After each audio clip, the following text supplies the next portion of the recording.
ကျောင်းဆောင်ကြီးညအချိန်မှပြန်လာသူမြမကျောင်းဝန်းထဲကကြောက်စရာဇလံ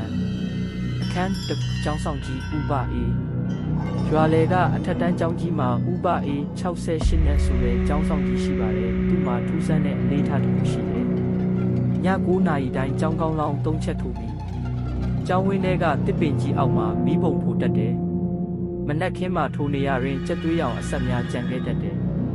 ကျောင်းသားတွေကသူ့ကိုခေါင်းလောင်းသမားလို့နာမည်ပြောင်းပေးကြတယ်အခန်းနှစ်ပျောက်ဆုံးသောကျောင်းသား3ဦးတနေ့ညနေခင်းကျောင်းဆောင်ကြီးကိုကျောင်းအိတ်ကျောင်းသားကျောင်းသား3ယောက်ကတစ်ပင်ကြီးအနီးမှာစကားပြောနေတာကိုတွေ့လိုက်တယ်နောက်တနေ့မနက်ထိုကျောင်းသား3ဦးပျောက်ဆုံးသွားပြီးတစ်ပင်အောက်မှာသူတို့ရဲ့ကျောင်းဖက်နှက်များစီတန်းထားတာကိုတွေ့ရတယ်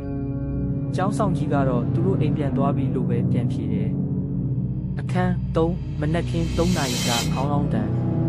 ကျောင်းသူလေးမေမိုးသည်ညအချိန်အိမ်စာမေ့ပြီးကျောင်းကိုပြန်လာခဲ့ရာနနက်3 နာရီတွင်ခေါင်းလောင်းတန်3ချက်ကြားလိုက်ရပြီးတစ်ပင်အောက်မှာဥပအေးနဲ့အဖြူရောင်ဝတ်စုံဝတ်ထားသူ3ယောက်မိဘဝိုင်းထိုင်နေတာကိုတွေ့လိုက်ရတယ်ထိုအချိန်မှစ၍မေမိုး၏နားထဲတွင်ဆရာကြီး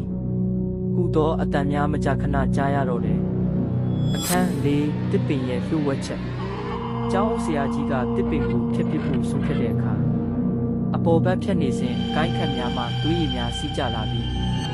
မြေကြီးတဲကကျောင်းဝတ်စုံ10 နှစ်စုံနဲ့ဥပအေး1983 ခုနှစ်ကကျောင်းဆောင်လက်မှတ်တွေ့ရှိရတယ်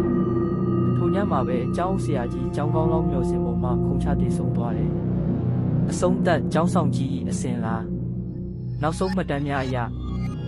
ပအေးဒီ1983 ခုနှစ်ကလေးကတည်ဆုံနေပြီးနှစ်စဉ်ကျောင်းသား3ယောက်ကိုတစ်ပင်အားပူဇော်ရန်တာဝန်ရှိသူဖြစ်နေစေယခုအခါကျောင်းဝန်းထဲတွင်ည9 နာရီခေါင်းလောင်းတန်ကြားပါကကျောင်းသားများချက်ချင်းအိမ်ပြန်ရပြီး